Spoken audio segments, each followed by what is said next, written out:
ಮಹಾಭಾರತವು ಐತಿಹಾಸಿಕ, ವೇದಗಳು ಪ್ರಾಗೈತಿಹಾಸಿಕ ಕಾಲ. ವೇದ ಇಶ್ಚ ಸರ್ವೈ ಅಹಮೇವ ವೇದ್ಯ. ಸರ್ವ ವೇದಗಳಲ್ಲಿ ಅನಂತವೈ ವೇದ ಅಂತ ಸರ್ವ ವೇದಗಳಲ್ಲಿಯೂ ಏನು ಹೇಳಲ್ಪಟ್ಟಿದೆ ಅದರಲ್ಲಿರುವುದು ನನ್ನದೇ ಕಥೆ ಅಂತ. ಬ್ರಹ್ಮಜ್ಞಾನಿಯ ಅನುಭವದಲ್ಲಿ ಸಕಲ ವೇದಗಳ ವಿಷಯವೂ ಸಕಲ ವೇದಗಳ ಜ್ಞಾನವೂ ಅಡಗಿದೆ, ಸೇರಿ ಹೋಗಿದೆ. ಕರ್ಮದಿಂದ ನಮಗೆ ಬೇಕಾದ ರೀತಿಯ ಯೋಗ್ಯವಾದ ನಮ್ಮ ಆಸೆಯನ್ನು ಈಡೇರಿಸಿಕೊಳ್ಳತಕ್ಕ ಫಲ ಭಾಗ್ಯಗಳನ್ನು ಪಡೆದುಕೊಳ್ಳುವುದಕ್ಕೆ ಆಗ್ತದೆ ಅಂತ ವೇದಗಳಲ್ಲಿ ಇದೆ.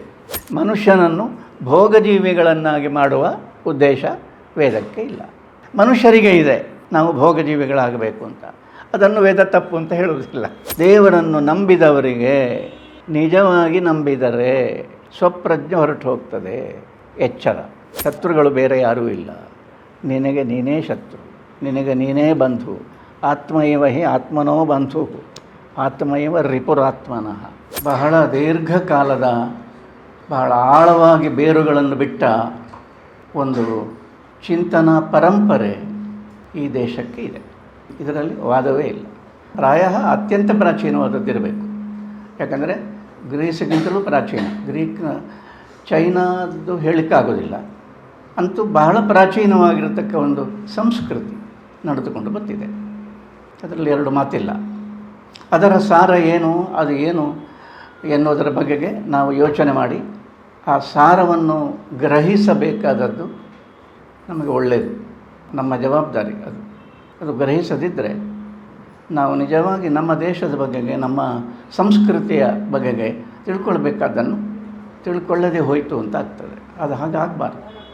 ಮಾನವ ಶಕ್ತಿಯ ರಹಸ್ಯ ಏನು ಎನ್ನುವುದರ ಬಗೆಗೆ ಬಹಳ ಆಳವಾಗಿ, ಬಹಳ ಭಿನ್ನವಾಗಿ ನಮ್ಮ ಪ್ರಾಚೀನರು ಯೋಚನೆ ಮಾಡಿದ್ದಾರೆ. ಶಕ್ತಿಯ ರಹಸ್ಯ ಏನು? ಊರ್ಜಾ ಅಂತ ಹೇಳ್ತೇವೆ ಸಂಸ್ಕೃತದಲ್ಲಿ. ಊರ್ಜಾ ಎನ್ನುವುದರಿಂದಲೇ ಎನರ್ಜಿ ಬಂದದ್ದಾಗಿರ್ಬೋದು. ಏನು ಇದರ ರಹಸ್ಯ? ನಮ್ಮ ಬಹಳ ಹಿಂದಿನ ವಾಂಗ್ಮಯಕ್ಕೆ, ಬಹಳ ಪ್ರಾಚೀನವಾದ ವಾಂಗ್ಮಯಕ್ಕೆ ವೇದಗಳು ಅಂತ ಹೆಸರು. ನಿಮಗದು ಗೊತ್ತೇ ಇದೆ. ಅದನ್ನು ಅಪೌರುಷೇಯ ಅಂತ ಹೇಳ್ತಾರೆ. ಅಪೌರುಷೇಯ ಅಂದ್ರೇನು? ಯಾರು ಮಾಡಿದ್ದಲ್ಲ ಅಂತ. ಗಂಡಸರು ಮಾಡಿದ್ದಲ್ಲ ಅಂತ ಅಲ್ಲ, ಯಾರು ಮಾಡಿದ್ದಲ್ಲ, ಕರ್ತನಿಲ್ಲ ಹೀಗೆ ಎಂದು ಹೇಳುವವನಿಲ್ಲ. ಆದುದರಿಂದ ಪೇಟೆಂಟ್ ಇಲ್ಲ, ಇಂಥವ್ರು ಮಾಡಿದ್ದು. ಹಾಗಿಲ್ಲ. ಮಹರ್ಷಿಗಳದ್ದೆಲ್ಲ ಇದೆ. ವಸಿಷ್ಠ, ವಾಮದೇವ ಮಂಡಲಗಳೇ ಇವೆ, ಅದು ಬೇರೆ ವಿಷಯ. ಯಾರೂ ಮಾಡಿದ್ದಲ್ಲ, ಇರುವಂಥದ್ದು ಅಂತ ಒಂದು ಜ್ಞಾನ ಭಂಡಾರ. ಯಾರೂ ಮಾಡಿದ್ದಲ್ಲ, ಆದರೆ ಕಂಡದ್ದು, ಅಂದರೆ ಇದ್ದದ್ದನ್ನೇ ನೋಡಿದ್ದು, ಇರುವಂಥದ್ದು ಅಂತ. ಇದನ್ನು ನಾವು ಒಂದು ಭಾಷೆಯಲ್ಲಿ ಹೇಳುವುದಾದರೆ ಸಾಧಾರಣೀಕರಣ ಅಂತ ಹೇಳ್ತೀವಿ. ಸಾಧಾರಣೀಕೃತ ಜ್ಞಾನ ಅಂದರೆ ಎಲ್ಲರದ್ದು ಅಂತ. ಯಾರೂ ಮಾಡಿದ್ದಲ್ಲ ಅಂತ ಹೇಳಿದ ಕೂಡಲೇ ಅದು ಎಲ್ಲರದ್ದು ಅಂತ. ಯಾರದ್ದು ಆಗಬಹುದು, ಯಾರದ್ದೂ ಆಗಬಹುದು ಅದು. ಯಾಕಂದರೆ ಇಂಥವರೇ ಅದು ಮಾಡಿದ್ದು ಅಂತ ಇಲ್ಲ. ನೀವು ಅದನ್ನು ಏನು ಅದಕ್ಕೆ ಸಹಜವಾಗಿ ಸ್ಪಂದಿಸುವುದಕ್ಕೆ ನಮಗೆ ಸಾಧ್ಯ ಆದರೆ, ಅವರು ಏನು ಹೇಳ್ತಾ ಇದ್ದಾರೆ ಅನ್ನೋದು ನಮಗೆ ಸರಿ ಅರ್ಥ ಆದರೆ, ಆಗ ಅದು ನಮ್ಮದೇ ಆಯಿತು.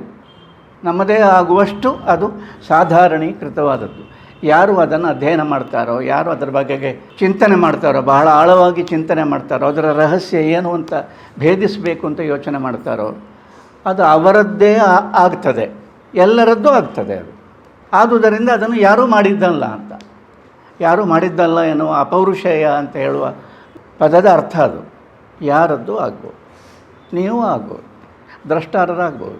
ಇದು ಯಾರ ಗುತ್ತಿಗೆಯೂ ಅಲ್ಲ. ಹೀಗಾಗಬೇಕು, ಇಂಥವ್ರಾಗಬೇಕು, ಇಂಥವ್ರು ಆಗಬಾರದು ಅಂತ ಹೇಳಲಿಕ್ಕೆ ಯಾರಿಗೂ ಹಕ್ಕಿಲ್ಲ. ಈಗ ಇದೆ. ಅಷ್ಟು ಸಾಧಾರಣೀಕೃತವಾದ ಒಂದು ಜ್ಞಾನರಾಶಿಯನ್ನು ನಾವು ವೇದಗಳು ಅಂತ ಹೇಳೋದು. ಅದನ್ನು ನಾಲ್ಕಾಗಿ ವಿಂಗಡಿಸಿದ್ದಾರೆ, ಇತ್ಯಾದಿ. ಈಗ ಆ ಅಪೌರುಷೇಯವಾದ ಜ್ಞಾನರಾಶಿಗೆ ಮುಂದಿನ ಒಂದು ಹೆಜ್ಜೆ ಯಾವುದಿರಬಹುದು ಅಂತ ನಾವು ಭಾವಿಸಿದರೆ, ಒಂದು ಜ್ಞಾನರಾಶಿ ಇದೆ. ಆಲೋಚನೆ ಮಾಡಿ, ನೀವು ನಿಮ್ಮ ಸರಿ ಮನಸ್ಸು ಕೊಟ್ಟು ಕೇಳಬೇಕು. ಮುಂದಿನ ಹೆಜ್ಜೆ ಯಾವುದಿರಬಹುದು? ಒಂದು ಜ್ಞಾನರಾಶಿ ಇದೆ, ಯಾರೂ ಮಾಡಿದ್ದಲ್ಲ, ಯಾರದ್ದು ಆಗಬಹುದಾದ ಸಾಧ್ಯತೆ ಇದೆ. ಅದಕ್ಕೆ ದೇವರ ಹಾಗೆ ಅದು. ಯಾರು ಅದನ್ನು ದೇವರನ್ನು ಒಲಿಸಿಕೊಳ್ತಾಳೋ ಅದು ಅವರದ್ದು. ಹಾಗೆ ಇದೆ, ಹಾಗೆ ಆ ಜ್ಞಾನ ಇದೆ. ಹಾಗೆ ಇದೆ ಅಂತ ಒಪ್ಪಿದರೆ ಮುಂದಿನ ಹೆಜ್ಜೆ ಏನು? ಅದರ ನೆಕ್ಸ್ಟ್ ಸ್ಟೆಪ್ ಏನಾಗಿರೋದು ಸಾಧ್ಯ? ನಮ್ಮದನ್ನಾಗಿ ಮಾಡಿಕೊಳ್ಳಬೇಕು, ನಮ್ಮದನ್ನಾಗಿ ನಾವು ಮಾಡಿಕೊಳ್ಳಬಹುದಲ್ಲ ಅಂತ ಒಂದು, ಅದು ನಮ್ಮ ಭಾವನೆ, ಅದು ಸರಿಯಾದದ್ದೇ. ಅದರದ್ದೇ ಮುಂದಿನ ಹೆಜ್ಜೆ ಏನು? ವೇದವೇ ಆಲೋಚನೆ ಮಾಡುವುದಾಗಿದ್ದರೆ what is the next step to be taken? ಯಾವುದು? ಜ್ಞಾನರಾಶಿ ಇದೆ, ಯಾರೂ ಮಾಡಿದ್ದಲ್ಲ, ಎಲ್ಲರದ್ದು ಆಗ್ಬೋದು. ಮುಂದಿನ ಹೆಜ್ಜೆ ಏನು ಇದಕ್ಕೆ, ಈ ಹಂತಕ್ಕೆ? ಕಾಲದಲ್ಲಿ, ಇತಿಹಾಸದಲ್ಲಿ ವೇದಗಳ ಕಾಲ ಮುಂದುವರಿಯುತ್ತಿದ್ದಂತೆ ಮುಂದಿನ ಹೆಜ್ಜೆ ಏನಾಗಿರುವುದು ಸಾಧ್ಯ? ಎಲ್ಲರದ್ದು ಆಗಬಹುದಾದ ಒಂದು ಜ್ಞಾನರಾಶಿ, ಅನುಭವ ರಾಶಿ, ಅದರ ಮುಂದಿನ ಕನಸು ಅಂತ ಇಟ್ಟುಕೊಳ್ಳಿ. ಅದರ ಮುಂದಿನ ಕನಸು ಏನು ಅಂದರೆ, ಯಾವುದಾದರೂ ಒಬ್ಬ ವ್ಯಕ್ತಿ, ಗಂಡಸು ಆಗ್ಬೋದು ಹೆಂಗಸು ಆಗ್ಬೋದು, ತನ್ನ ಅನುಭವವನ್ನು ನಾನು ವೇದಗಳಲ್ಲಿ ಕಂಡಿದ್ದೇನೆ, ವೇದಗಳಲ್ಲಿ ಏನು ಹೇಳಲ್ಪಟ್ಟಿದೆ ಅದು ನನ್ನ ಅನುಭವವಾಗಿದೆ ಅಂತ ಹೇಳಬೇಕು ಎನ್ನುವುದು ದ ವೆರಿ ನೆಕ್ಸ್ಟ್ ಸ್ಟೆಪ್. ಈಗ ನಾವು ಮನೆಯಲ್ಲಿ ಒಂದೇ ಥರದ್ದು ಪದಾರ್ಥ ಮಾಡ್ತೇವೆ, ಸ್ವೀಟ್ ಮಾಡ್ತೇವೆ, ಅದರ ನೆಕ್ಸ್ಟ್ ಸ್ಟೆಪ್ ಏನು? ಅದನ್ನು ಯಾರಾದರೂ ತಿನ್ನಬೇಕು ಅಂತ ಅಲ್ವಾ? ಹಾಗೆ ಇದು ಯಾರಾದರೂ ಇದನ್ನು ಹೇಳಬೇಕು, ಯಾರು? ವೇದಗಳಲ್ಲಿ ಇರುವುದು ನನ್ನ ಅನುಭವ ಅಂತ ಹೇಳಬೇಕು. ಅದು ಇತಿಹಾಸದಲ್ಲಿ ಮುಂದಿನ ಥ್ರಿಲ್ ಆಗ್ತದೆ ನೀವು ಹಾಗೆ ಅದನ್ನು ಯೋಚಿಸಿದರೆ. ಅಂದರೆ ಒಂದು ಪಾತ್ರವನ್ನು ಅದು ಬಯಸ್ತದೆ. ಒಂದು ಪಾತ್ರ ಅಂದರೆ ಯೋಗ್ಯತೆ. ಎಲ್ಲರದ್ದೂ ಆಗಬಹುದಾಗಿದ್ದ ಒಂದು ಜ್ಞಾನ ರಾಶಿ ಇದೆ, ಅದನ್ನು ಒಬ್ಬ ಅಥವಾ ಒಬ್ಬಾಕೆ ಬಂದು ಇದು ತನ್ನದು ಅಂತ ಹೇಳಿಕೊಳ್ಳುವ ಕಾಲ ಬಂದಿತೋ ಅಂತ ಅದು ಕಾಯುವುದು. ಇದು ನನ್ನ ಅನುಭವದಲ್ಲಿ ಇದೆ, ವೇದಗಳಲ್ಲಿ ಹೇಳಿದ್ದು. ಸಾಧಾರಣೀಕೃತವಾದದ್ದಕ್ಕೆ ನೆಕ್ಸ್ಟ್ ಸ್ಟೆಪ್, ಅದು ಸ್ವಾಭಾವಿಕವಾದ ನೆಕ್ಸ್ಟ್ ಸ್ಟೆಪ್ ನನ್ನದು ಅಂತ. ಹಾಗೊಬ್ಬ ಹೇಳಿದ ಅಂತ ಇಟ್ಟುಕೊಳ್ಳಿ, ಹೇಳಿದವನನ್ನು ನಮ್ಮ ಪರಂಪರೆ ಏನು ಹೇಳ್ತದೆ ಗೊತ್ತುಂಟ? ಇವನು ದೇವರು. ಹೌದಾ? ಹೇಳ್ತದೆ. ಅದು ಹೇಗೆ? ಭಗವದ್ಗೀತೆಯಲ್ಲಿ ಇದೆ. ಏನಿದೆ? ಕೃಷ್ಣನ ಒಂದು ಮಾತಿದೆ. ಎಷ್ಟೋ ಕಾಲ ಕಳೆದಿದೆ, ದ್ವಾಪರ ಯುಗ, ಹೌದಾ? ಯುಗ ಚಕ್ರಗಳೆಲ್ಲ ಕಳೆದು, ವೇದಗಳ ಕಾಲ ಕಳೆದು ಎಷ್ಟೋ ಕಾಲ ಕಳೆದ ಮೇಲೆ ಮಹಾಭಾರತ ಬಂದದ್ದು. ಮಹಾಭಾರತವು ಐತಿಹಾಸಿಕ, ವೇದಗಳು ಪ್ರಾಗೈತಿಹಾಸಿಕ ಕಾಲ. ಆಲೋಚನೆ ಮಾಡಿ, ಪ್ರೀ ಹಿಸ್ಟ್ರಿ, ಅದನ್ನು ಇಂಥ ಕಾಲ ಅಂತ ಹೇಳಲಿಕ್ಕಾಗೋದಿಲ್ಲ, ಸಿಕ್ಕಲಿಲ್ಲ. ಅದು ಅತ್ಯಂತ ಪ್ರಾಚೀನವಾದ, ಅದಕ್ಕಿಂತ ಪ್ರಾಚೀನವಾದದ್ದು ಸಿಕ್ಕಲಿಲ್ಲ. ಆದದ್ದರಿಂದ ಅದು ಪ್ರಾಚೀನತಮ. ಮನುಷ್ಯರ ಕನಸು ಅತ್ಯಂತ ಪ್ರಾಚೀನ, ನಮ್ಮ ಪೂರ್ವಜರ ಅತ್ಯಂತ ಪ್ರಾಚೀನವಾಗಿರುವ ಒಂದು ಕನಸದು. ಆ ಕಾಲ ಕಳೆದ ಮೇಲೆ ಐತಿಹಾಸಿಕ ಕಾಲ ಬಂತಲ್ಲ, ಮಹಾಭಾರತದ ಕಾಲ, ದ್ವಾಪರ ಯುಗ. ಅಲ್ಲಿ ಕೃಷ್ಣ ಬಂದ. ದ್ವಾಪರ ಯುಗದಲ್ಲಿ ಕೃಷ್ಣ ಇದೆ, ಕಥೆ ಗೊತ್ತಿದೆ ನಿಮಗೆ. ಒಪ್ಪುವುದು ಬಿಡೋದಲ್ಲ, ಕೃಷ್ಣ ಅಂತ ಒಬ್ಬ ಇದ್ದನು, ಅದು ಆ ಪ್ರಶ್ನೆಯೇ ಅಲ್ಲ. ಅದು ಅವನು ಏನು ಹೇಳಿದ ಗೀತೆಯಲ್ಲಿ? ಅವನು ಅದಕ್ಕಿಂತ ಮುಂಚೆ ಹೇಳಿಲ್ಲ. ಅರ್ಜುನನಿಗೆ ಭಗವದ್ಗೀತೆಯನ್ನು ಉಪದೇಶ ಮಾಡುವ ಸಂದರ್ಭ ತಾನಾಗಿ ಬಂದಾಗ, ಸಂದರ್ಭವನ್ನು ಸೃಷ್ಟಿ ಮಾಡಿಕೊಂಡು ಉಪನ್ಯಾಸ ಮಾಡಿದ್ದಲ್ಲ. ಸಂದರ್ಭ ಒದಗಿ ಬಂದಾಗ, ನೀನು ನನಗೆ ಏನಾದರೂ ಹೇಳಬೇಕು, ನೀನು ನನಗೆ ಮಾರ್ಗದರ್ಶನ ಮಾಡಬೇಕು ಅಂತ ಆ ಅರ್ಜುನ ಅವನಿಗೆ ಶರಣಾಗತನಾದಾಗ, ಆ ಶರಣಾಗತಿಯನ್ನು ಸ್ವೀಕಾರ ಮಾಡಿ ಆಯಿತು ಮಾಡ್ತೇನೆ ಅಂತ ಕೃಷ್ಣ ಹೇಳಿದ್ದು. ಕೃಷ್ಣನಿಗೆ ವಿಧಿ ಇಲ್ಲ, ಹೇಳಲೇಬೇಕು, ತಾನಾಗಿ ಅಲ್ಲ ಅದು ಹೇಳಿದ್ದು, ಅವನ ಒತ್ತಾಯಕ್ಕೆ. ಏನು ಹೇಳಿದ ಕೃಷ್ಣ? ವೇದೈಶ್ಚ ಸರ್ವೈಃ ಅಹಮೇವ ವೇದ್ಯ ವೇದಾಂತ ಕೃತ್ ವೇದವಿದೇವ ಚಾಹಂ. ಭಗವದ್ಗೀತೆಯಲ್ಲಿದೆ, ಯಾರು ಬೇಕಾದರೂ ನೋಡ್ಬೋದು, ನೋಡಿದವರಿಗೆ ಗೊತ್ತಿದೆ. ವೇದೈಶ್ಚ ಸರ್ವೈಃ ಅಹಮೇವ ವೇದ್ಯ. ವೇದಗಳಲ್ಲಿ ಏನು, ಸರ್ವ ವೇದಗಳಲ್ಲಿ, ಅನಂತವೈ ವೇದ ಅಂತ, ಈ ಸರ್ವ ವೇದಗಳಲ್ಲಿಯೂ ಏನು ಹೇಳಲ್ಪಟ್ಟಿದೆ ಅದರಲ್ಲಿರುವುದು ನನ್ನದೇ ಕಥೆ ಅಂತ, ವೇದಗಳಲ್ಲಿರುವುದು ನನ್ನದೇ ಕಥೆ ಅಂತ ಹೇಳಿದ. ನಾವು ಕೃಷ್ಣನನ್ನು ದೇವರು ಅಂತ ಹೇಳೋದು. ಅದು ಯಾಕೆ ಹೇಳೋದು ಹಾಗೆ? ಅವನಲ್ಲಿ ಕಾಲದ ವ್ಯತ್ಯಾಸ ಇಲ್ಲ, ಕಾಲದ ಐಕ್ಯ ಆಯಿತು. ವೇದಗಳ ಕಾಲ ಯಾವುದು, ಈ ಭಗವದ್ಗೀತೆಯ ಕಾಲ ಯಾವುದು, ಕೃಷ್ಣನ ಕಾಲ ಯಾವುದು, ಇತಿಹಾಸದ ಹೋಯ್ತದು. ವೇದಗಳಲ್ಲಿ ಇರುವುದು ಎಲ್ಲವೂ ನನ್ನದೇ ಅನುಭವ, ನನ್ನದೇ ಕಥೆ. ಅದನ್ನು ನೀವು ಓದಿದರೆ, ವೇದವನ್ನು ಅಧ್ಯಯನ ಮಾಡಿದರೆ, ಅದರಿಂದ ತಿಳಿಯಲ್ಪಡುವುದು ನನ್ನ ವಿಷಯವೇ ಅಂತ ಅದಕ್ಕೆ ಅರ್ಥ. ಈಗ ಅದು ಉಂಟ ಎಲ್ಲಿಯಾದರೂ? ಕೃಷ್ಣ ಹೇಳಿದ್ರು, ನನ್ನ ಕಥೆ ನಿಮಗೆ ಬೇಕಾದರೆ ವೇದಗಳನ್ನು ಓದಿ. ಅಲ್ಲ, ಎಷ್ಟೋ ಕಾಲದ ಹಿಂದೆ ಅಲ್ವಾ ಅದನ್ನು ನಡೆದದ್ದು, ವೇದಗಳ ಕಾಲದ. ಅದನ್ನು ಕಾಲ ನಿರ್ದೇಶನ ಮಾಡಲಿಕ್ಕೆ ಸಾಧ್ಯ ಇಲ್ಲ, ಅಷ್ಟು ಪ್ರಾಚೀನ ಕಾಲದಲ್ಲಿ ನಡೆದದ್ದು. ನೀನೇನು ಹೇಳ್ತಾ ಇದ್ದು? ಅದೆಲ್ಲ ಬೇಡ. ಯಾವುದು? ವಿತಂಡವಾದಗಳೆಲ್ಲ ಬೇಡ, ಲಾಜಿಕ್ ಎಲ್ಲ ಬೇಡ. ಲಾಜಿಕ್ಕನ್ನು ಮೀರಿದ ಒಂದು ಸಂಗತಿ ಇದೆ, ವೇದಗಳ ಕನಸನ್ನು ನಾನು ನನಸು ಮಾಡ್ತಾ ಇದ್ದೇನೆ. ಅದು ವೇದಗಳ ಕನಸು. ಒಬ್ಬ ವ್ಯಕ್ತಿ ಇತಿಹಾಸದ ಕಾಲದಲ್ಲಿ ಎದ್ದು ಬಂದು ವೇದಗಳಲ್ಲಿರುವುದು ನನ್ನ ಅನುಭವ ಅಂತ ಹೇಳಬೇಕೆನ್ನುವುದು ಸಾಧಾರಣೀಕೃತವಾದ ಜ್ಞಾನ ರಾಶಿಯ ಒಂದು ಕನಸು. ಅದನ್ನು ನಾನು ಪೂರೈಸ್ತಾ ಇದ್ದೇನೆ ಅಂತ ಕೃಷ್ಣ ಹೇಳೋದು. ಇದು ಮಾತ್ರ ಅಲ್ಲ ಹೇಳಿದ್ದು. ಇದಕ್ಕೆ ಈ ಮಾತನ್ನು ಹೇಳೋದಕ್ಕಿಂತ ಮುಂಚೆಯೇ ಒಂದು ಮಾತು ಹೇಳ್ತಾನೆ.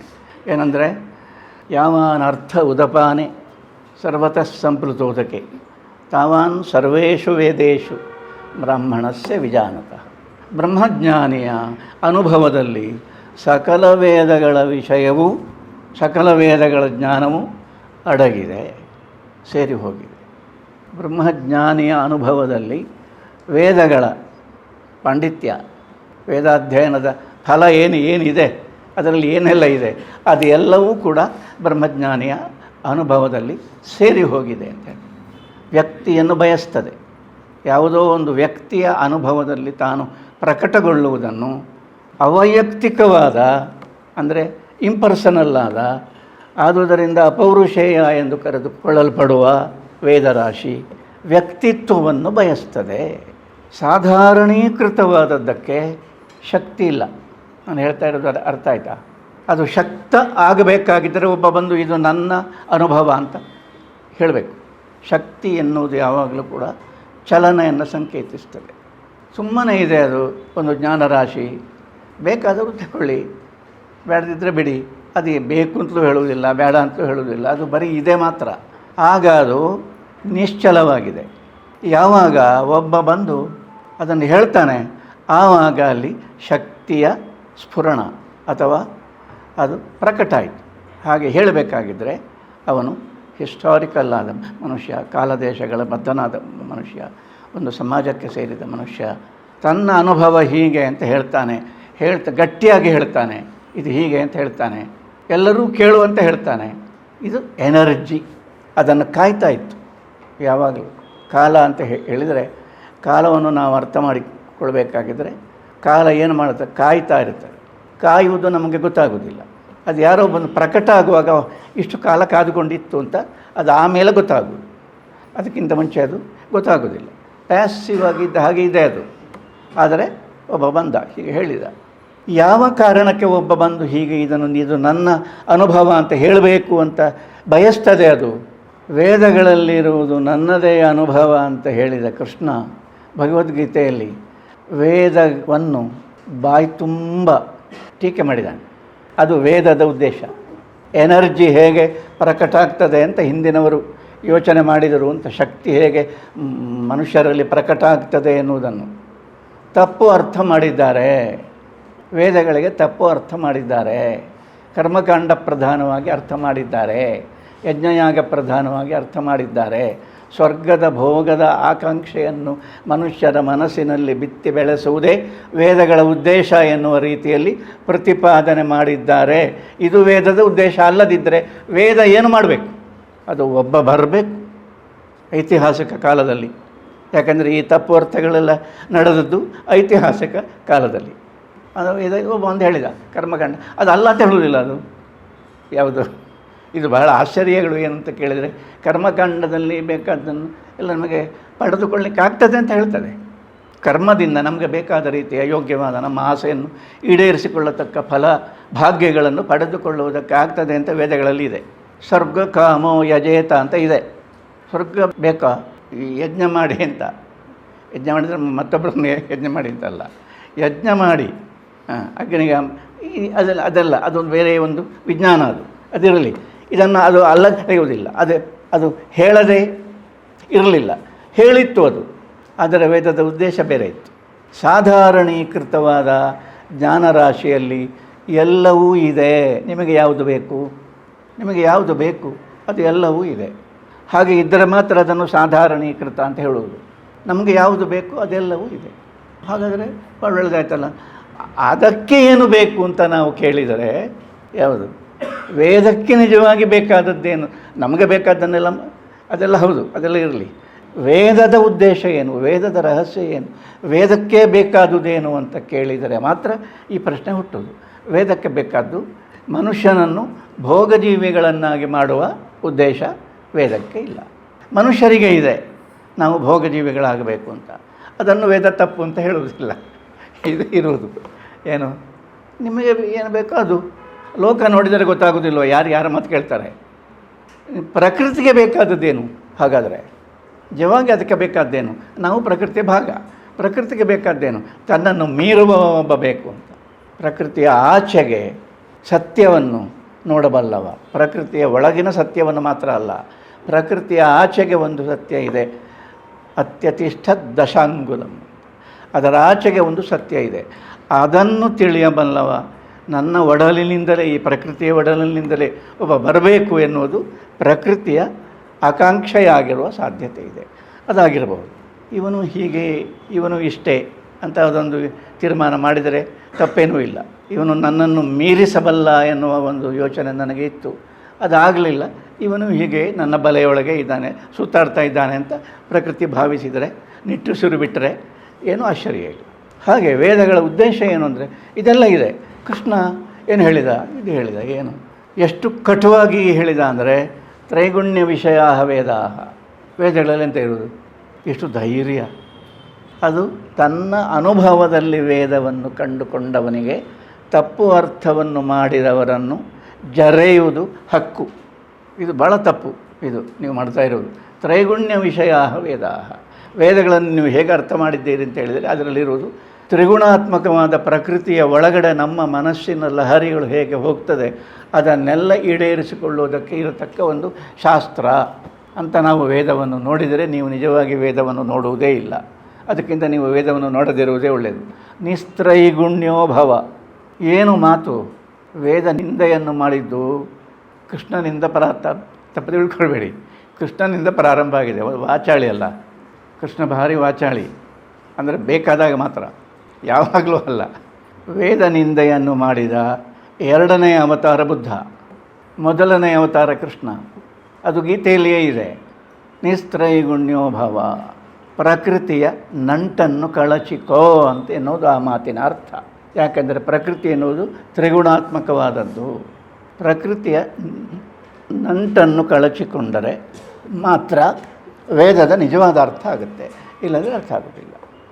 ನಮಗೆ ಬೇಕಾದದ್ದು ಅರ್ಥ ಆಗ್ತದೆ, ಅದು ತಪ್ಪು ಅಂತಲ್ಲ, ಆದರೆ ನಿಜವಾದ ಅರ್ಥ ಅಲ್ಲ. ನಿಜವಾದ ಅರ್ಥ ಏನು? ಇದು ಹೀಗೆ ತಪ್ಪು ಅರ್ಥ ಆಗಿದೆ ಅಂತ ಹೇಳಬೇಕಾದ್ದು ಯಾರು? ಯಾರಿಗೆ ನಿಜವಾದ ಅರ್ಥ ಆಗಿದೆ? ಅವನು ಕಾಮಾತ್ಮಾನಃ ಸ್ವರ್ಗಪರಾಹ ಜನ್ಮಕರ್ಮ ಫಲಪ್ರದಾಂ ಕ್ರಿಯಾ ವಿಶೇಷ ಬಹುಲಾಂ ಭೋಗೈಶ್ವರ್ಯ ಸುಖಂ ಪ್ರತಿ. ಬಾಯಿ ತುಂಬ ಹಳೆಯುವುದು. ಹೀಗೆ ಮಾಡಿದ್ದೀರಲ್ಲ ನೀವು ವೇದದ ಅರ್ಥ ಹೀಗೆ ಅಂತ ಹೇಳ್ಕೊಂಡು ಬಿಡಿ ಅದನ್ನು ಅಂತ ಎಲ್ಲಾದರೂ ಹೀಗೆ ತನ್ನನ್ನು ತಾನು ತಿದ್ದಿಕೊಂಡು ಹೋಗುವ ರೀತಿ. ಆದುದರಿಂದಲೇ ಅದು ನನ್ನ ವೇದದ ಅನುಭವ ಮತ್ತು ತನ್ನ ಅನುಭವ ಎರಡೂ ಒಂದೇ ಅಂತ ಹೇಳತಕ್ಕವನೊಬ್ಬನನ್ನು ಅದು ಬಯಸ್ತದೆ ಅಂತ ಹೇಳುವುದು ಈ ಕಾರಣಕ್ಕೆ. ತಪ್ಪನ್ನು ತಿದ್ದಿಕೊಂಡು ಹೋಗುವುದು, ಇದಕ್ಕೆ ಎಷ್ಟು ಶಕ್ತಿ ಬೇಕು ಯೋಚನೆ ಮಾಡಿ. ಹೊಗಳಲಿಕ್ಕೆ ಶಕ್ತಿಯೇ ಬೇಡ, ಬುದ್ಧಿಯೂ ಬೇಡ, ಏನೂ ಬೇಡ, ವಾಗ್ಜಾಲ ಇದ್ದರೆ ಆಯಿತು. ಹೀಗೆ ಹೇಳಬೇಕಾದ್ರೆ, ನಿಷ್ಕೃಷ್ಟವಾಗಿ ಹೇಳಬೇಕಾದ್ರೆ, ವೇದದ ಉದ್ಧಾರ ಅಂದರೆ ಏನು ಅಂತ ಪ್ರತಿಪಾದಿಸಬೇಕಾಗಿದ್ದರೆ ಧೈರ್ಯ ಬೇಕೆಷ್ಟು. ಈ ಮಾತು ಯಾರಿಗೆ ಅರ್ಥ ಆಗ್ತದೆ? ಸಾಮಾನ್ಯವಾಗಿ ಯಾರಿಗೂ ಅರ್ಥ ಆಗೋದಿಲ್ಲ, ತಪ್ಪು ಅರ್ಥವೇ ಆಗೋದು. ಕೃಷ್ಣನ ಮಾತು ಕೂಡ ತಪ್ಪು ಅರ್ಥವೇ ಆಗೋದು. ಲೋಕದಲ್ಲಿ ಸಾಮಾನ್ಯವಾಗಿ ಹಾಗೆಯೇ ನಮಗೆ ಬೇಕಾದ ರೀತಿಯ ಅರ್ಥ ಮಾತ್ರ ನಮಗೆ ಅಪೇಕ್ಷಿತ. ನಾವು ಏನು ಮೊದಲೇ ಪೂರ್ವಾಗ್ರಹ ಪೀಡಿತರಾಗಿ ಏನು ಅರ್ಥ ಮಾಡಿದ್ದೇವೆ ಅದನ್ನು ಟೀಕಿಸಿದರೆ ಸಹಿಸಲಿಕ್ಕಾಗೋದಿಲ್ಲ. ಇದು ಮನುಷ್ಯರ ಪಾಡು. ಇದು ಎಲ್ಲ ಕಾಲದಲ್ಲಿಯೂ ಹೀಗೆ. ಆದುದರಿಂದ ಹೀಗೆ ಹೇಳಬೇಕಾಗಿದ್ದರೆ ಎಷ್ಟು ಶಕ್ತಿ ಬೇಕು, ಸಾಮರ್ಥ್ಯ ಎಷ್ಟು ಬೇಕು, ಮನೋಬಲ ಎಷ್ಟು ಬೇಕು. ಯೋಚನೆ ಮಾಡಿ. ಒಬ್ಬರು ನಮ್ಮ ಮಾತನ್ನು ಕೇಳಲಿಲ್ಲ ಅಂತ ಅಥವಾ ನಮ್ಮ ಬಗ್ಗೆ ಏನೋ ತಪ್ಪು ತಿಳ್ಕೊಂಡ್ರು ಅಂತ ಯಾರೋ ಹೇಳಿದ್ದನ್ನು ಕೇಳಿದರೆ ನಮಗೆ ನಮ್ಮದು ವೀಕ್ನೆಸ್ ಪ್ರಾರಂಭ ಆಗ್ತದೆ. ದುರ್ಬಲರಲ್ಲಿ ದುರ್ಬಲರು ನಾವು. ಅಯ್ಯೋ ಬೇಜಾರಾಗಿ ಹೋಗ್ತದೆ. ಮನೋಬಲವೇ ಇಲ್ಲ, ತೋರಿಸಿದ್ರೆ ಸಾಕು ಎಲ್ಲ, ಮನೋಬಲ ಇಲ್ಲ. ಆಯಿತಾ? ಆದುದರಿಂದ ನಿಜ ಏನು, ಸತ್ಯ ಏನು ಅಂತ ಹೇಳಬೇಕಾಗಿದ್ದರೆ ಅದಕ್ಕೆ ಮೊದಲು ಬೇಕಾದದ್ದು ಧೈರ್ಯ, ಮನೋಬಲ. ಅದನ್ನು ಶಕ್ತಿ ಅಂತ ಗುರುತಿಸಿದ್ದು. ಇದು ಹೀಗೆ ಇದೆ, ತಪ್ಪನ್ನು ತಪ್ಪು ಹೇಳಬೇಕು. ತಪ್ಪು ಅರ್ಥ ಆಗಿದೆ, ಹೌದು ತಪ್ಪು ಅರ್ಥ ಆಗಿದೆ, ಅದು ಅಷ್ಟೇ ಅಲ್ಲ ಇನ್ನೂ ಇದೆ ಅಂತ ಹೇಳಬೇಕದನ್ನು. ಇದು ವೇದದ ಕನಸಾಗಿತ್ತು. ವ್ಯಕ್ತಿ ಅಂತ ಹೇಳಿದೆ. ಈ ಸಾಮರ್ಥ್ಯ ಕೃಷ್ಣನಿಗೆ ಬಂದದ್ದು ಹೇಗೆ? ಅಥವಾ ಯಾರಾದರೂ ಹೀಗೆ ಹೇಳ್ತಾರೆ ಅಂತ ಇಟ್ಕೊಳ್ಳಿ, ಅವರಿಗೆ ಬಂದದ್ದು ಹೇಗೆ? ಸಾಮಾನ್ಯವಾಗಿ ಅಂದರೆ ಸಾಧಾರಣೀಕೃತವಾಗಿ ಇದ್ದಾಗ ಯಾವ ಟೆನ್ಷನ್ಗಳು ಕೂಡ, ಯಾವ ಆತಂಕವು ನಮ್ಮಲ್ಲಿ ಉಂಟಾಗುವುದಿಲ್ಲ. ಸ್ವಪ್ರಜ್ಞೆಯ ಪರಿಣಾಮ. ದಯಮಾಡಿ ಯೋಚನೆ ಮಾಡಿ, ಶಕ್ತಿ ಬೆಳೆಯುವುದು ಹೇಗೆ ಅಂತ. ಇದು ಸ್ವಪ್ರಜ್ಞೆಯ ಪರಿಣಾಮ. ಸ್ವಪ್ರಜ್ಞೆ ಅಂತ ನಮಗೊಂದು ಉಂಟಾಯ್ತಲ್ಲ, ಸಾಧಾರಣೀಕೃತವಾಗಿದ್ದಾಗ ಸ್ವಪ್ರಜ್ಞೆ ಇಲ್ಲ. ಎಲ್ಲರ ಒಟ್ಟಿಗೆ ಇದ್ದಾಗ ಗುಂಪಿನಲ್ಲಿ ಗೋವಿಂದ ಅಂತ ಎಲ್ಲರ ಒಟ್ಟಿಗೆ ಇದ್ದಾಗ ಏನಿಲ್ಲ, ಟೆನ್ಷನೇ ಇಲ್ಲ. ನಮ್ಮ ಹತ್ರ ನಿಮ್ಮ ಹತ್ರ ಒಂದು ಪ್ರಶ್ನೆ ಕೇಳಲಿಕ್ಕೆ ಉಂಟು ಅಂತ ಬೆರಡು ತೋರಿಸಿದ ಕೂಡಲೇ ಎಲ್ಲ ಶನಿ ಇವ ಯಾಕೆ ನನಗೆ ಪ್ರಶ್ನೆ ಕೇಳ್ತಾನೆ ಅಂತ ಪ್ರಾರಂಭ ಆಗ್ತದೆ. ಸ್ವಪ್ರಜ್ಞೆಯು ದೌರ್ಬಲ್ಯದ ತವರು ಮನೆ. ದೇವರಿಗೆ ಇಲ್ಲ ಅದು, ಮತ್ತು ಉಳಿದ ದೇವರಲ್ಲದೇ ಇದ್ದರೆ ಎಲ್ಲರಿಗೂ ಇದೆ. ಮನುಷ್ಯರಿಗೆ ಅದು ತಪ್ಪಿದ್ದಲ್ಲ. ಇದನ್ನು ದಾಟಿದರೆ, ಈ ಸ್ವಪ್ರಜ್ಞೆಯನ್ನು ಮನುಷ್ಯ ಮೀರಿದರೆ ಎಲ್ಲರ ಹಾಗೆ ಇದ್ದು ತೀರಾ ಸಹಜವಾಗಿ ನೈಸರ್ಗಿಕವಾಗಿ ಇರುವುದಕ್ಕೆ ಸಾಧ್ಯ. ಆದರೆ ನಿಮ್ಮಲ್ಲಿಯೇ, ನಿಮ್ಮ ಮನಸ್ಸಿನಲ್ಲಿಯೇ, ನಿಮ್ಮ ದೇಹದಲ್ಲಿಯೇ ಎಂಥ ಇದುವರೆಗೆ ನೀವು ಅನುಭವಿಸದೇ ಇದ್ದ ಎಂಥ ಎನರ್ಜಿ ಉಂಟಾಗುವುದಲ್ಲ, ಅದು ನಿಮ್ಮದೇ, ಅದು ಇದ್ದದ್ದೇ, ಅದು ಪ್ರಕಟ ಆಗ್ತದೆ ಎನ್ನುವುದನ್ನು ಅನುಭವಿಸಬಹುದು. ಅದಕ್ಕೆ ಯಾರ ಅಡ್ಡಿಯೂ ಇಲ್ಲ, ನಾವೇ ಅಡ್ಡಿ. ಬೇರೆ ಯಾರೂ ನಮ್ಮ ಸ್ವಪ್ರಜ್ಞೆಗೆ ಅಡ್ಡಿ ಮಾಡುವುದಕ್ಕೆ ಸಾಧ್ಯ ಇಲ್ಲ. ಸ್ವಪ್ರಜ್ಞೆಯೇ ಅಡ್ಡಿ. ಆಗದಿದ್ದರೆ ಹೋಗಲಿ. ಈಗ ಏನೀಗ ಎಂತಾಗಲಿ, ಪ್ರಳಯ ಆಗ್ತದ ಅಥವಾ ಪ್ರಳಯವೇ ಆಗಲಿ, ಏನಾಗಲಿಕ್ಕಿದೆ? ಎಲ್ಲವೂ ನಮ್ಮ ಬಗೆಗೆ ನಾವು ಮಾಡಿಕೊಂಡ ಇಮೇಜರಿ ಅಂತಲೇ ಹೇಳ್ತೇವೆ, ಕಲ್ಪನೆ ಉಂಟಲ್ಲ, ಇದು ನಮ್ಮ ಸಾಮರ್ಥ್ಯ ಪ್ರಕಟವಾಗದೇ ಇರುವುದಕ್ಕೆ ಒಂದೇ ಒಂದು ಕಾರಣ, ಬಹಳ ಮುಖ್ಯವಾಗಿರತಕ್ಕ ಕಾರಣ. ದೇವರಿಗೆ ಇದು ಇಲ್ಲ. ದೇವರಿಗೆ ನಿಮಗೆ ಸ್ವಪ್ರಜ್ಞೆ ಉಂಟಾಗಬೇಕು ಅಂತ ಕೂಡ ದೇವರಿಗೆ ಇಲ್ಲ. ದೇವರನ್ನು ನಂಬಿದವರಿಗೆ, ನಿಜವಾಗಿ ನಂಬಿದರೆ ಸ್ವಪ್ರಜ್ಞೆ ಹೊರಟು ಹೋಗ್ತದೆ. ಎಚ್ಚರ. ಇದು ಯಾಕೆ ಹೇಳ್ತೇನೆ ಅಂದರೆ, ಗೀತೆಯಲ್ಲಿ ಒಂದು ಮಾತು ಹೇಳಿದ್ದಾನೆ ಕೃಷ್ಣ. ಏನು ಸ್ವಪ್ರಜ್ಞೆಯ ಮಾತು ಹೇಳಲಿಲ್ಲ, ಮತ್ತೇನು ಹೇಳಿದ? ನಿಮಿತ್ತ. ದಯಮಾಡಿ ಯೋಚನೆ ಮಾಡಿ. ನೀನು ನಿಮಿತ್ತ. ನನಗೆ ಬೇಕಾದದ್ದೊಂದು ನಿಮಿತ್ತ ಬೇಕಾದದ್ದು. ನಿಮಿತ್ತ ಮಾತ್ರಂ ಭವ ಮಯೈವ ಏತೇ ನಿಹತಾಹ ಪೂರ್ವಮೇವ ನಿಮಿತ್ತ ಮಾತ್ರಂ ಭವ ಸವ್ಯಸಾಚಿನ್. ಏನು ಮಾತು! ಈಗ ಯಾರಾದರೂ ಒಬ್ಬರು ನಮ್ಮ ಹತ್ರ ಬಂದು, ನನಗೊಂದು ನಿಮಿತ್ತ ಬೇಕಪ್ಪ, ಒಂದು ನೆಪಕ್ಕೆ ಬಂದು ಕೂತ್ಕೊಳ್ಳಿ ಅಂತ ಹೇಳಿದರೆ, ನನ್ನನ್ನು ಹೀಗೆ ಹೇಳಿದಾರಲ್ಲ ಅಂತ ಪ್ರತಿಯೊಬ್ಬರಿಗೆ ಅನ್ನಿಸೋದೋ ಇಲ್ಲೋ. ಒಂದು ನೆಪ, ಅವರ ನೆಪಕ್ಕೆ ನಮ್ಮನ್ನು ಬಳಸಿದರು ಅಂತ. ಅರ್ಜುನನ ಹತ್ರ ಕೃಷ್ಣ ಮಾತಾಡುವುದೇ ಹಾಗೆ, ನನಗೆ ಒಂದು ನಿಮಿತ್ತ ಬೇಕು, ನೀನು ನನಗೆ ನಿಮಿತ್ತನಾಗು. ನಿಮಿತ್ತನಾದರೆ ಮಾತ್ರ, ನನಗೆ ನೀನು ನಿಮಿತ್ತನಾದರೆ ಮಾತ್ರ ನಿನ್ನ ನಿಜವಾದ ಸಾಮರ್ಥ್ಯ ಪ್ರಕಟ ಆಗ್ತದೆ. ಇಲ್ಲದಿದ್ದರೆ ಇಲ್ಲ. ಸ್ವಪ್ರಜ್ಞೆ ಇದ್ದರೆ ನಿಮಿತ್ತಕ್ಕೆ ಅದು ಅಡ್ಡಿ. ಇದು ಪ್ರತಿ ಹಂತದಲ್ಲಿ, ಜೀವನದ ಪ್ರತಿ ಹಂತದಲ್ಲಿ, ಪ್ರತಿ ಕ್ಷಣದಲ್ಲಿ, ಅನುದಿನ ಇದು ನಮ್ಮನ್ನು ಕಾಡುತ್ತದೆ. ಏನು? ನಮಗೆ ನಿಮಿತ್ತವಾಗಲಿಕ್ಕೆ ಆಗೋದಿಲ್ಲ.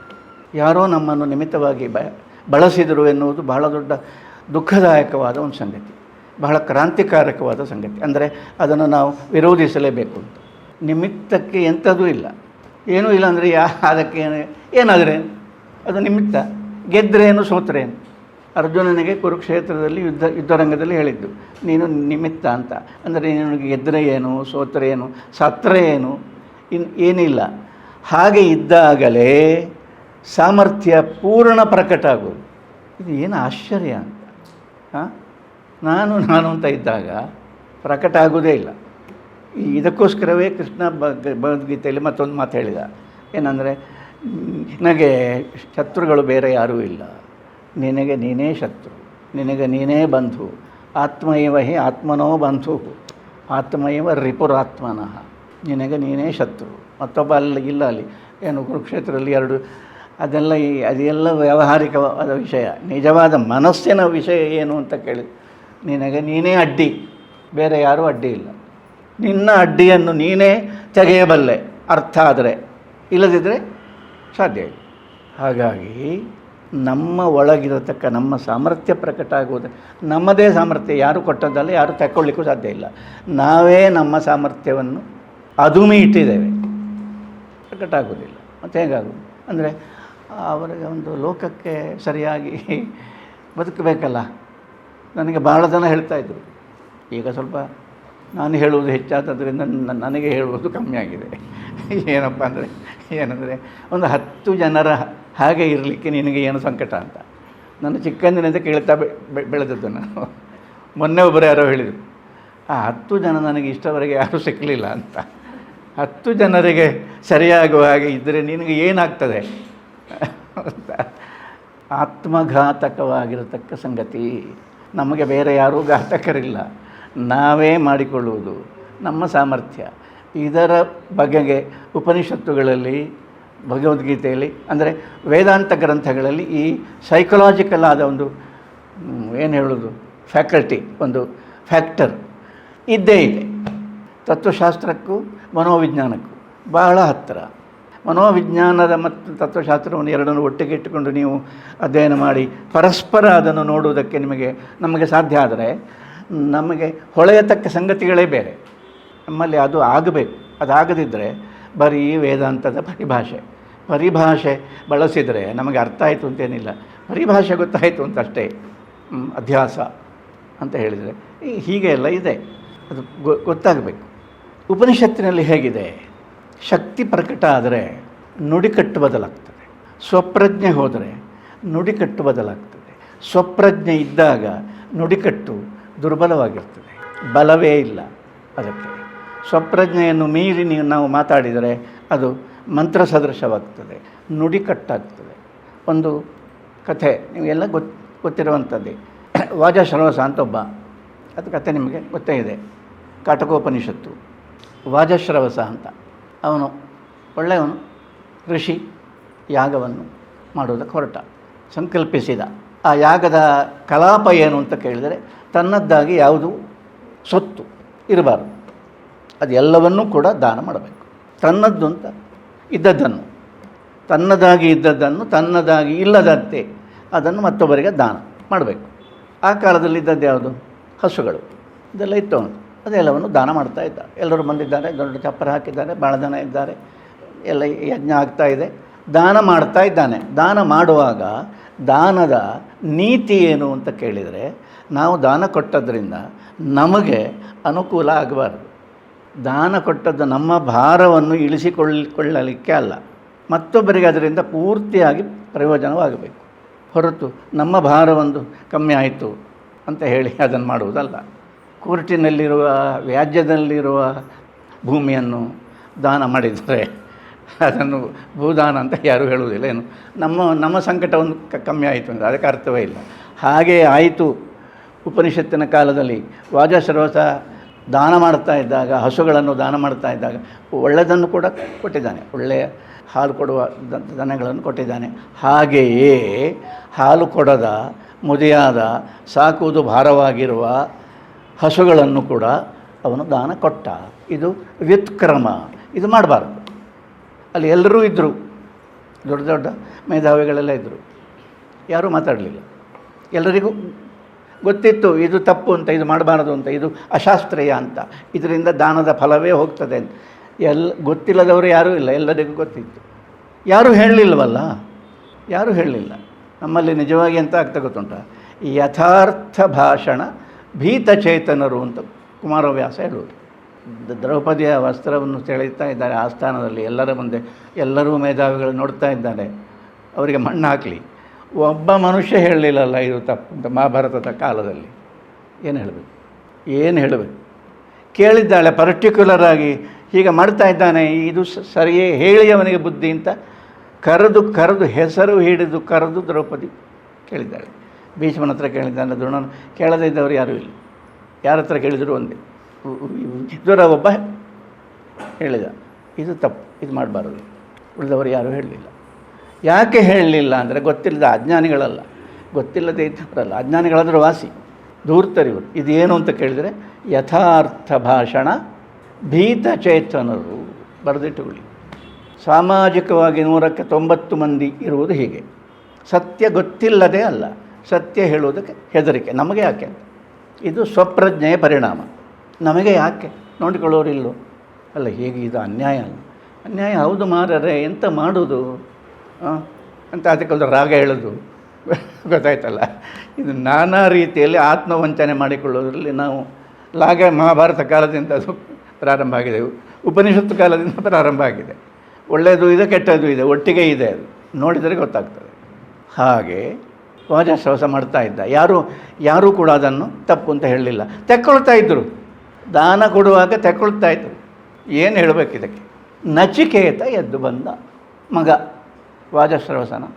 ಉಪನಯನ ಆಗಿದಷ್ಟೇ ಸಾರ್ಥಕ ಆಯಿತು ಉಪನಯನ ಮಾಡಿದ್ದು. ಉಪನಯನ ಮಾಡದೇ ಇರ್ತಿದ್ರೆ ಹೇಳಲಿಕ್ಕೆ ಆಗ್ತಿರಲಿಲ್ಲ. ಅವ ಬಂದು ಹೇಳಿದ, ಅವ ನೋಡಿದ, ಅವನಿಗೆ ಇದು ತಪ್ಪು, ಇದು ಬಹಳ ಅನ್ಯಾಯ, ಇದು ಅಶಾಸ್ತ್ರೀಯ, ಇದು ನಾವು ಇಷ್ಟವರೆಗೆ ಮಾಡಿದ್ದಕ್ಕೆಲ್ಲ ಇದು ವಿರುದ್ಧವಾಗಿರತಕ್ಕ ಸಂಗತಿ ಅಂತ ಹೊಳೆಯಿತು. ಹೊಳೆದರೆ ಬರೀ ಆಲೋಚನೆಗೆ ತಿಳಿದರೆ ಮಾತ್ರ ಅಲ್ಲ, ನಿಜವಾಗಿ ಅಂತರಂಗಕ್ಕೆ ಹೊಳೆದರೆ ಅದನ್ನು ಹೇಳದೇ ಇರುವಂತಿಲ್ಲ, ಮುಚ್ಚಿಡಲಿಕ್ಕೆ ಸಾಧ್ಯ ಇಲ್ಲ. ಯಾಕೆಂದರೆ ಅಂತರಂಗಕ್ಕೆ ಹೊಳೆದದ್ದು. ಅವ ಬಂದು ಕೇಳಿದ. ನುಡಿಕಟ್ಟೆ ಬದಲಾಗಿದೆ. ಅವನು ಕೇಳಿದ್ದೇನು? ನೀನು ಮಾಡಿದ್ದು ತಪ್ಪು ಅಂತ ಹೇಳಲಿಲ್ಲ, ಇದು ಮಾಡಬಾರದ ಕೆಲಸ ಅಂತ ಹೇಳಲಿಲ್ಲ. ಯಾರು ಯಾಕೆ ಇದರ ಬಗ್ಗೆ ಮಾತಾಡ್ತಾ ಇಲ್ಲಪ್ಪ ಅಂಥೇಳಿ ವಿಚಾರ ಮಂಡನೆ ಮಾಡಲೇ ಇಲ್ಲ. ಮತ್ತೇನು ಹೇಳಿದವ? ನನ್ನನ್ನು ಯಾರಿಗೆ ಕೊಡ್ತಿ? ಕಸ್ಮೈ ಮಾಂ ದಾಸ್ಯಸಿ, ನನ್ನನ್ನು ಯಾರಿಗೆ ಕೊಡ್ತಿ? ಏನರ್ಥ ಅದಕ್ಕೆ? ನಿನ್ನ ಪತನವನ್ನು ನಾನು ನೋಡಲಾರೆ. ಚರ್ಚೆ ಅಲ್ಲ, ಮತ್ತೇನು ಆವೇಶ. ನಿನ್ನ ಪತನವನ್ನು ನಾನು ನೋಡಲಾರೆ. ನೀನು ನನ್ನ ತಂದೆ, ನಿನ್ನ ಪತನ ಇದನ್ನು ನಾನು ನೋಡಲಾರೆ. ನನ್ನನ್ನು ಯಾರಿಗೆ ಕೊಡ್ತೀನಿ? ಆ ಮಾತು ಹೇಗಿದೆ? ಇದು ಉಪನಿಷತ್ತು ಪ್ರಾರಂಭ ಆಗುವುದು ಹಾಗೆ. ಕಸ್ಮೈ ಮಾಂ ದಾಸ್ಯಸಿ. ಸ್ವಪ್ರಜ್ಞೆ ಇದ್ದರೆ ಈ ಮಾತಾಡುವುದಕ್ಕೆ ಸಾಧ್ಯ ಇಲ್ಲ.